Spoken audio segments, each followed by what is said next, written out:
If you're going to reprove somebody, do it in a spirit of meekness. Do it with the idea that but for the grace of God goeth I. Do it with the realization that whatever's happening to your friend, you deserve worse. There's a real value in humility among believers. Turn with me to Job chapter 11. Job chapter 11, where our study resumes at verse 1. I'm not going to take any great deal of time to remind you or to review what we looked at in our last study, except to say that at this point in his suffering, Job has determined that even though he's innocent of any and all wrongdoing, God is still allowing him to suffer. Why? Well, he has no idea. He's not privy to the conversation that God had with Satan, the allowance that God gave Satan to do anything short of killing him. And so it's a great mystery to him why he continues to suffer. And his only thought on the matter is, his only conclusion is that God must allow suffering to happen to the just and the unjust. He has no idea, again, why any of this is happening. All he knows really at this point is that it would be better had he never been born. He says in verse 19 of the previous chapter, I should have been as though I had not been, carried from womb to tomb. Simply put, Job has reached rock bottom. His suffering has not abated. He is bewildered as to the cause. He's really at his wit's end when it comes to the amount of suffering that any mere mortal should be able to endure. His only hope was, from this point forward, that God might be pleased to leave him alone, that God might be pleased to withdraw from him so that he might have at least a little bit of cheer. Now, we've already heard from Job's two other friends, Eliphaz and Bildad. And here in chapter 11, it's Zophar's turn to offer his counsel. Before we begin examining what Zophar has to say, though, let me just say a word or two about these three friends, so-called. When I say things like that, I'm not meaning to imply that they were wrong about everything that they said. There were some things that they got right. There were some things that they said that are in perfect alignment with the rest of Scripture in terms of what we know about God and how He deals within the realm of humankind and so on and so forth. And it's tempting and it's easy to write them off as being theologically incorrect, insensitive, self-absorbed, and aloof, because there are times when, even though they do say some things correctly, there are times when they demonstrate those particular characteristics. They are unloving, insensitive. They don't understand either what's happening. They're very quick to make accusations and to draw various assumptions based upon their own limited knowledge and so on and so forth. But again, a number of things that they say are correct. And so I was preparing for this message tonight, and I came across something written by 18th century Anglican pastor Charles Bradley that really helped me to see these men in a much more balanced way. Let me just read to you what he said, and this should be a fitting way to set the stage for what we're about to read from Zophar. Bradley noted this. He says, speaking of these friends, he said, they have a firm belief not only in God's power, but in His unerring righteousness.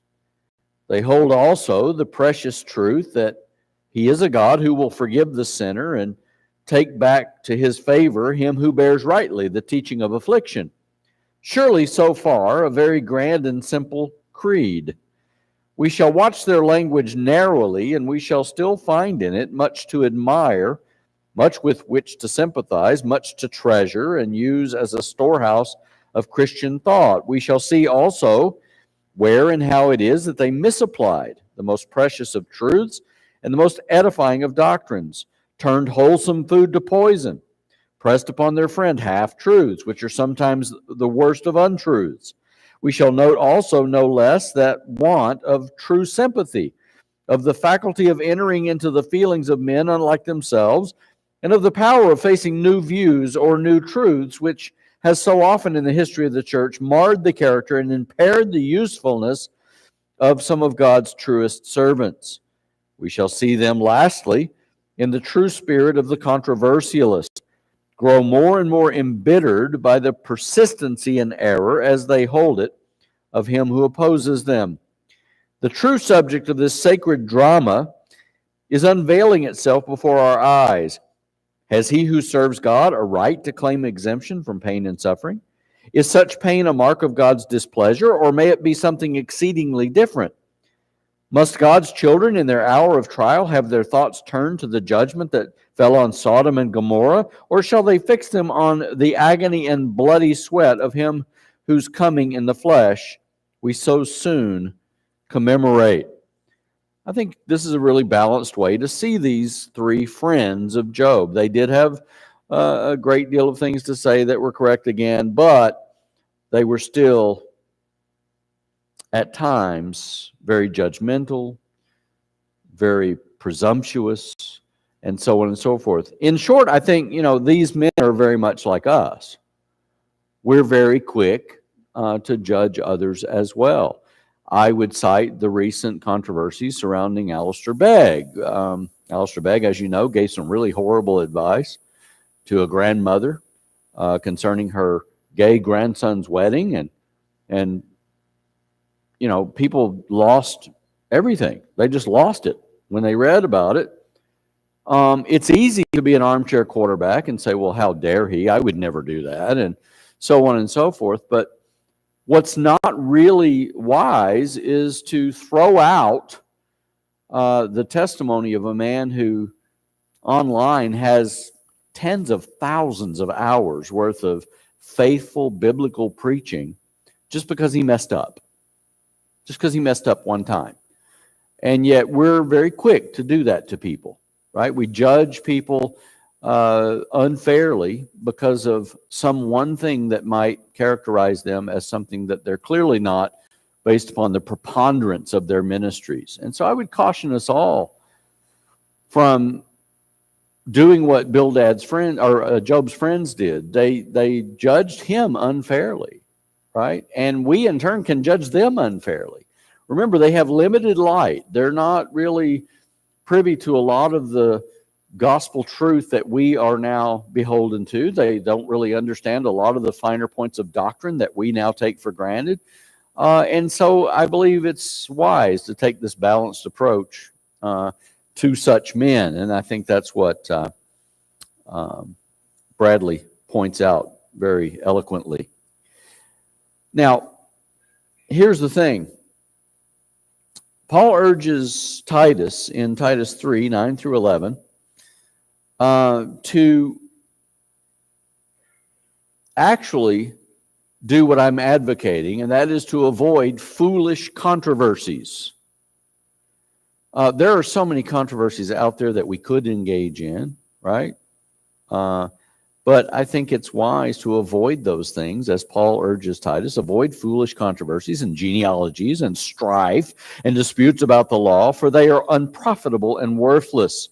Reject a factious man after a first and second warning, knowing that such a man is perverted and is sinning, being self-condemned. Now, I realize that's probably another sermon for another day, but you get what I'm trying to say here. We don't need to imitate Job's so-called friends. Neither do we want to be those who unfairly criticize men that we don't even know, really, right? And I'm not saying we give the benefit of the doubt to error, known error. Call out error wherever you see it, but make sure you don't throw the baby out with the bathwater, right? We ought to give each other some grace when it comes to the times that we do misspeak, the things that we might occasionally say that might be completely innocent. We don't mean to say some of the things we say. How many of you have ever said something you didn't really mean to say, right? How many times have you been raked over the coals for having said that thing when you confess, I didn't really mean to say that thing? You get the idea. Well, I just wanted to set what we're about to read here in this particular context.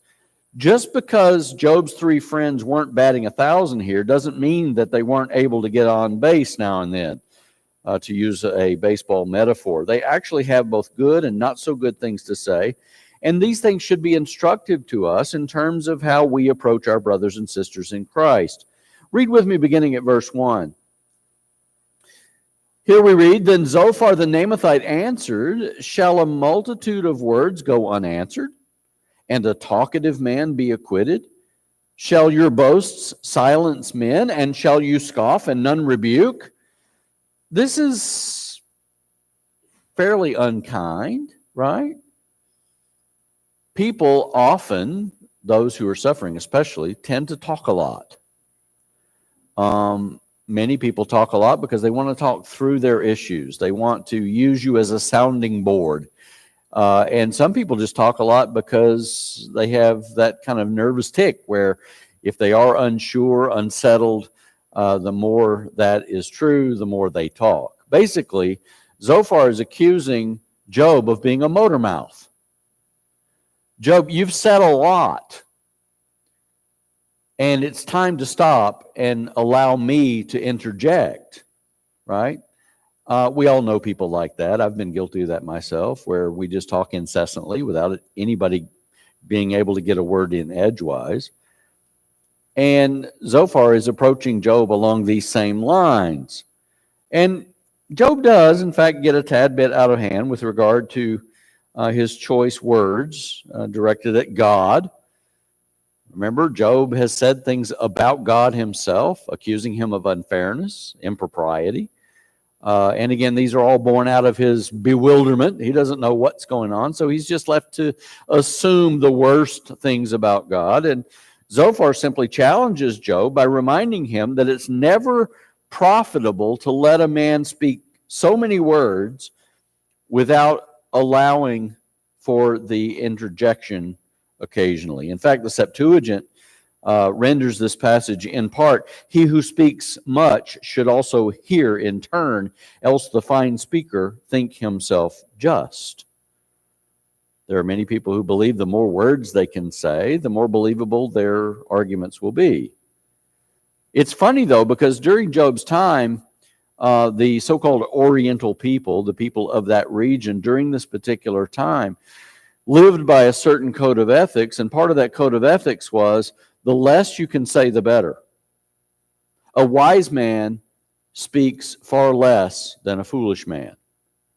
And so that's part of their thinking. This is part of Zophar's justification for calling Job out. He's basically saying, Job, you sound like a foolish man because you're just running on and on and on. He's basically saying, hold on right there. Some of the things you've just said need to be addressed. And so, again, we have scriptural evidence really to back this up. Solomon said in Proverbs 10:19, when there are many words, transgression is unavoidable, but he who restrains his lips is wise. So again, the more you say, the more trouble you're likely to get into. That's certainly wise counsel. James speaks to this as well. James 1:19. Remember what he says there? Everyone must be quick to hear, slow to speak, and slow to anger. That's also good counsel. Anybody here ever guilty of just letting their mouth get engaged before their brain does? Right? We do that.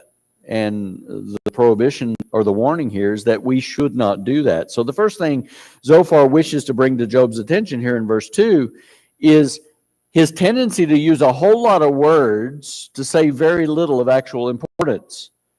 So the second charge, verse 3, is against Job's boasting or his scoffing spirit. He asks Job, shall your boasts silence men, and shall you scoff and none rebuke? He's wanting Job to understand just how inappropriate he sounds. And again, some of the things he said are entirely inappropriate. And he wants him to understand that just because he's saying many words doesn't make him right. Again, very good counsel. Not only that, Job's boasting went beyond a mere contention of his innocence to actually scoffing at God. For Zophar, such boasting, especially this kind of boasting that leads to scoffing in the face of divine sovereignty, simply can't stand. We should never give someone enough rope to hang themselves. If you're ever in a discussion with a brother or sister, and that discussion takes a decided turn toward the heretical or toward the disrespectful or the inappropriate, what should you do? You stop them. Hold on right there. We're not going to carry this conversation on because you're treading on dangerous ground here. It's only appropriate that we do that. Now, in Job's case, he just went on and on and on and on, and Zophar didn't interrupt him, but now it's his turn to chime in, so he's going to dress Job down for those very things. Zophar takes this even further in verse 4. He gives an example of Job's boastful scoffing. He says, "For you have said, my teaching is pure, and I am innocent in your eyes." This is likely a reference to what Job said in the previous chapter in verse 7. Remember what he said? He said, "You know that I'm not wicked, and yet there's no deliverance from your hand." That's not appropriate in any sense of the word, is it?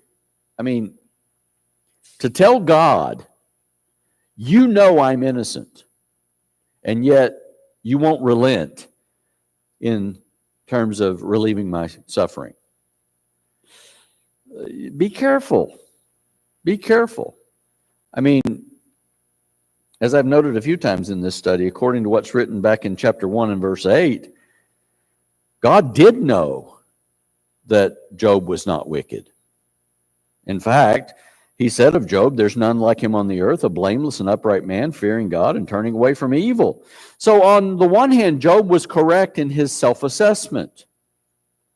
I'm not evil. I'm not one who is guilty of sinning against God, so why is he continually subjecting me to this suffering? But on the other hand, Job is still guilty of sinful boasting. How?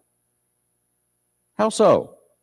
Well, first of all, in spite of any sense of his own inherent righteousness, Job should have nonetheless considered himself to be a sinner. A right understanding of who God is and the praise and glory that he is worthy of receiving from us, realizing who we are not in comparison to God, should naturally have a humbling effect on us, right? Job should have been humbled by what he was experiencing. Whether he was guilty of any known sin or not, Job should have known that he was at least guilty of original sin, right? Remember, it's not necessarily the sins that we commit that condemn us. It's the fact that we are of our father Adam, who plunged the entire human race into sin. And so our individual sins are the byproduct of original sin. But it's the original sin, it's our status as those identified in Adam that condemns us. Yes?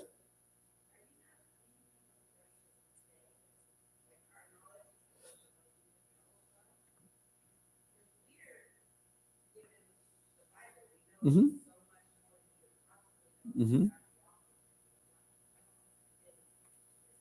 I think Job would have known at the least that he was in Adam. I don't think Job would have claimed to have been perfectly sinless, right? Right. So there were certain fundamental facts that were known even as early as Job. God detests sin. God sends sinners to a place of torment. That was known in the earliest stages of man's development, right? After the fall of Adam. So I'm not going to say that Job was unaware of those things.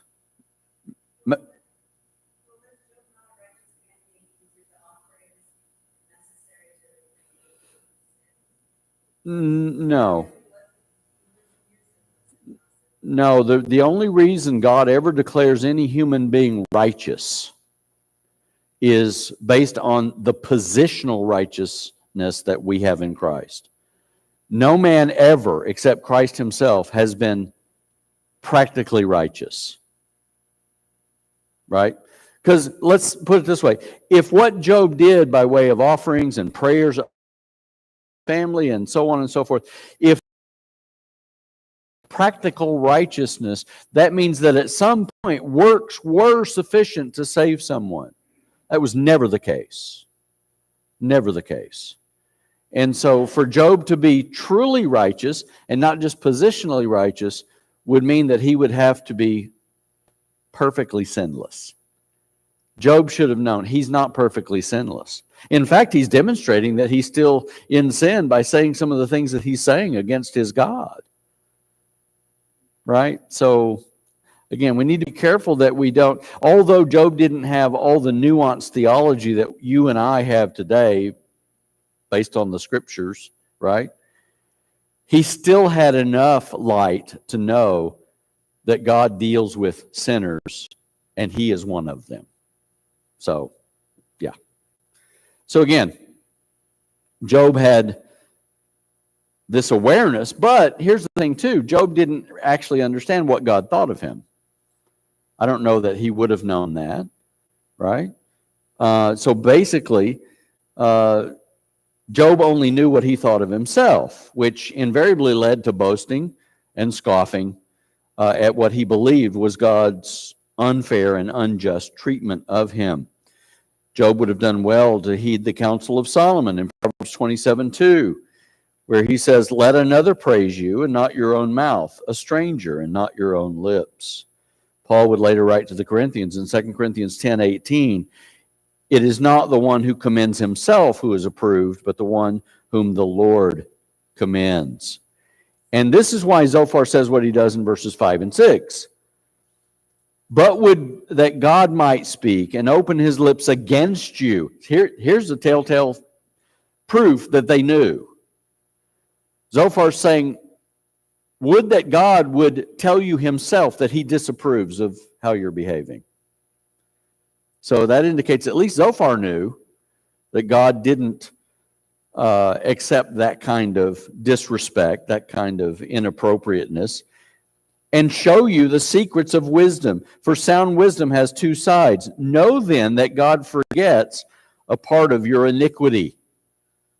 Once again, I like the simplicity of the New Living Translation here. Not that I recommend it. I don't.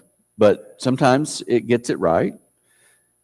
Job is being told here, if only God would speak, if only he would tell you what he thinks, if only he would tell you the secrets of wisdom, for true wisdom is not a simple matter. Listen, God is doubtless punishing you far less than you deserve. I like that. Why? Because it's absolutely true.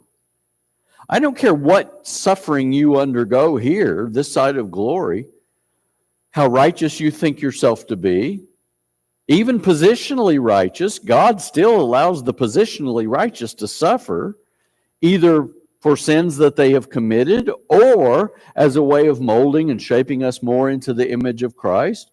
We're all beholden to him as the author and the finisher of our faith. And along that route of sanctification, whatever that might be for each individual here, it could include a lot of suffering. We will suffer if it be God's will, again, to mold us and shape us more into the image of Christ, to fit us for heaven, as it were. And so Zophar is saying that very thing here. No matter what your level of suffering here, it's much less than you actually deserve. What do we deserve at the hands of a thrice holy God? Just by virtue of our identification with Adam, just by virtue of our original sin, what do we deserve? We deserve instant death. We deserve an eternity in torment. That's what we deserve. But God is pleased to only cause us to suffer temporally. Job's going to find out that all of this was temporal. This was just by God's design. One of the things that fascinates me the most about what Job didn't know, Job had no idea that a book would be written about him that would be so instructive to us in terms of why God allows suffering, why God causes people to suffer for His glory and for their own good. And so again, we can see the finished product here. We can connect the dots and see, okay, this is, it might be that the entire reason Job was allowed to suffer as much as he did was so that we would have a book about him that would comfort us in our own suffering, right? But again, make no mistake about it, I think Zophar is exactly right here. Job could have suffered 10 times as much as he was suffering, but it still wouldn't be what he actually deserves. And so you talk about insight. Zophar's talking on a high level here about things that we might be tempted to think they weren't even aware of at the time, right? So, God in His mercy, though, doesn't punish us as harshly as we deserve. The problem with what Zophar says here, though, is that he's making the same blunder as both Eliphaz and Bildad before him. He's assuming to know the mind of God relative to the cause of Job's suffering, right? He's, again, as true as his statement is, that Job's not suffering to the extent that he should be suffering, he's still attributing Job's suffering to sin. And original sin, yes, but not the kind of sin that Zophar, Bildad, and Eliphaz had in mind. These three friends were convinced that Job had done something to offend God, and that's why he was suffering, right? So again, it's a right and wrong statement. Like Job's other two friends, Zophar's not content to simply sit and commiserate with Job. That's what we should do, by the way. When somebody's suffering, you don't go to them and say, "What sin did you commit?" Even if it's original sin. What do? What should we do? We should comfort them. We should weep with those who weep and rejoice with those who rejoice. We should at least just have the wherewithal, like they did the first 7 days, to sit with him and just be there for him. When someone's suffering, when someone's down, that's not the time to attack them, right? Now, when they get restored or whatever the case might be, you can certainly sit with them and use those sufferings as teaching moments. But during the height of suffering, that's not the time to walk up to somebody and say, "What'd you do?" Right? Can you imagine? Somebody suffering from a terminal illness and what did you do to make God mad? No. Listen to an excerpt from the Biblical Illustrator that I believe perfectly captures my own thoughts on all this. I wish I had a name to attach to this, but the Biblical Illustrator is just put together by editors. Nobody's really sure who wrote what, but the author writes this: "The charges, if true, could not justify the spirit and style of the reproof. Considering the high character and the trying circumstances of Job and the professions of Zophar as his friend, there is a heartlessness and an insolence in his reproof most reprehensible and revolting. There's no real religion in rudeness. There's no divine inspiration in insolence. Reproof, to be of any worth, should not merely be deserved, but should be given in a right spirit, a spirit of meekness, tenderness, and love. Reprehension is not an act of butchery, but an act of surgery," says another. "There are those who confound bluntness with honesty and insolence with straightforwardness. The true reprover is of a different metal, and his words fall not like the rushing hailstorm, but like the gentle dew." If you're going to reprove somebody, do it in a spirit of meekness. Do it with the idea that but for the grace of God goeth I. Do it with the realization that whatever's happening to your friend, you deserve worse. There's a real value in humility among believers. We're going to talk about that this coming Lord's Day. Lord willing, we're going to look at what remains of Romans chapter 12. No, we're not going to make it through the whole thing. But we're going to look at what remains in Romans chapter 12 relative to our responsibility to love one another and to care for one another and to seek one another's best interest and so on and so forth. We're exhorted to do these things because, again, we live with the realization that whatever's happening to someone, no matter how heinous, how horrible their suffering might be, we deserve the same and more. And so we do reprove them if necessary, but we do so with very gentle touches. I think we can learn a thing or two from Zophar about how not to approach the issue of suffering in others. It is entirely reasonable to connect the dots in terms of their error and the consequences, but we need to be very careful. We need to be very prayerful in our approach, lest we be guilty of adding insult to injury. Zophar continues in verse 7. He asks Job, "Can you discover the depths of God?" Zophar, can you? Right? No. Can you discover the limits of the Almighty? They are as high as the heavens. What can you do? Deeper than Sheol, what can you know? Its measure is longer than the earth and broader than the sea. If he passes by or shuts up or calls an assembly, who can restrain him? For he knows false men, and he sees iniquity without investigating. Now, there's certainly a lot that we might disagree with here, right? I mean, again, Zophar is pretending himself to know the mind of God. He's attributing yet again everything Job's experiencing to Job's falsehood in some way. He's saying, be careful. God can spot a false man without even having to investigate, right? These high-sounding words are actually very condemning, very haughty, very arrogant. But there's also a lot that we would agree with here. God is, in fact, incomprehensible with respect to his being and his perfections. And again, let me qualify what I mean by incomprehensible. I don't mean that there's nothing about God that we can understand. I simply mean that God in his totality is incomprehensible.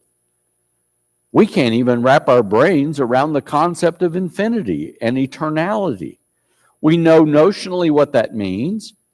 To be eternal, to be infinite means you have no beginning and no end. Okay, we get that, but can you even fathom living in that reality?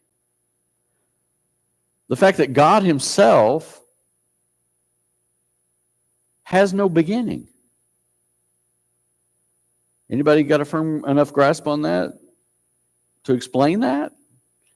I don't know what that means in its entirety. I do understand it conceptually. But again, it's not possible to know everything there is to know about God. And again, even the things that we do know about God are all hypothetical or notional. As one theologian noted, he said, we can conceive of a future, but not of a past eternity. That a being should always exist without beginning is what men will never be able to fathom, either in this world or that which is to come. What about God's omnipresence? How many gods do we worship? One. How is it possible that the one true God is everywhere at all times? We don't understand that. What about his knowledge, wisdom, and power? We can't understand that because all of those things are infinite as well. He has infinite knowledge. He has infinite power. We don't understand those things. We know about them notionally, but again, we don't understand them. In the context of Zophar's speech, he wants Job to understand that no one, not even Job on his best day, is able to know what's going on in the mind of God and why, how, when, and where he does the thing he does. But note that irresistible barb that Zophar throws in verse 11. We don't understand all there is to know about God, but we understand one thing. He knows false men, and he sees iniquity without investigating. Then he goes on in verse 12 to say something really strange. He says, an idiot will become intelligent when the foal of a wild donkey is born a man. Folks, I have to admit, when I read that, I was like, what does that have to do with anything, right? I couldn't make heads or tails of it. Then it dawned on me that Zophar is actually using the equivalent of a when pigs fly argument. He's saying an idiot stands about as much chance becoming intelligent as a donkey giving birth to a human. That's what he's saying. Is that directed at Job? Probably. Is that kind? No. No, not at all. Given the context, again, Zophar's wanting Job to understand that claiming to know the mind and eternal will of a sovereign God is foolish. But isn't that what Job's three friends have pretended to understand? We have to be very careful, again, to see both the good and bad in what they're giving him by way of counsel. They're saying a lot of things that are true, but they're also making a lot of presumptuous arguments. They're also assuming a lot in terms of understanding or pretending to understand what's in the mind of God. He goes on to say in verses 13 through 19, if you would direct your heart right and spread out your hand to him, if iniquity is in your hand, put it far away and do not let wickedness dwell in your tents. Then indeed you could lift up your face without moral defect, and you would be steadfast and not fear. For you would forget your trouble as waters that have passed by. You would remember it. Your life would be brighter than noonday. Darkness would be like the morning. Then you would trust because there is hope. And you would look around and rest securely. You would lie down and none would disturb you. And many would entreat your favor. Now again, what Zophar says here is true. It's entirely true. We would all do well to put away iniquity. We would all do well to instead turn to the Lord when we're weary, when we're down, when we're worn by the things that constantly seek to drag us down. It's true that when we do that, when we look full on the face of Jesus, as the hymn writer said, turn your eyes upon Jesus, look full in his wonderful face, and the things of this earth will grow strangely dim in the light of his glory and grace. It's absolutely true. Absolutely true. Our troubles would be like water under the bridge. Our lives would be brighter. Our trust in him would be greater. We would rest more securely in him, and even our social life would be better. But Zophar is quick to remind Job, the eyes of the wicked will fall or fail, and there will be no escape for them, and their hope is to breathe their last. Zophar can't help himself. He'll say something encouraging and follow it with a barb, right? All this is true, Job, but maybe not for you. Right? You get the idea that he's standing in judgment of his friend. You know, all these wonderful truths, these things are just wonderful to behold. And he would do well, Zophar would do well to have stopped without the barb. And yet, again, he can't help himself. The eyes of the wicked will fail. That's what I'm seeing in you, Job. There will be no escape for them. Their hope is to breathe their last. After all, hadn't Job done this a couple of times already? Be better if I'd never been born. It'd be better if I was transported from the womb to the tomb. His own wife, curse God and die. Just get it over with. And so again, I think this is another pointed barb used by Zophar to chastise Job for some of the ways that he has spoken about God himself.